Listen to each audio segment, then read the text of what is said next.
تحياتي على الجميع. فيديو السابق حكيت أنا على ثائر كروما ومؤيد عجان ومحمود الأسود، نحن لازم نجيب لعيبة محترفين أفضل من هدول. في بعض الشباب علقوا لي تعليق محترم طبعا، إنه اليوم مؤيد عجان سجل هدفين وصنع هدف كان نجم المباراة. أوكي، بهي المباراة كان نجم المباراة، ولكن نفس المنتخب أنت قبل 5 أيام لعبان معه، ليش مؤيد عجان ما رفع لك أوفر صح؟ ليه ما سدد على المرمى؟ يعني بهي المباراة عمل شيء، بس قبل 5 أيام ليش ما عمل شيء؟ بنطلي واحد هلا إنه كل المنتخب ما عمل شيء، ولكن أنا كلاعب جيد لازم ارفع لي اوفرين صح اذا انا كظهير شمال.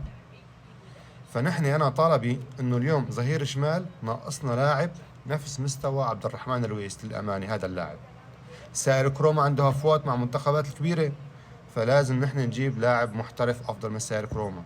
محمود الاسود لسه لاعب جديد عمره 20 سنه، لا لازمنا لاعب يكون افضل منه. فانا هذا طلبي، انا ما عندي شخصيا مع شيء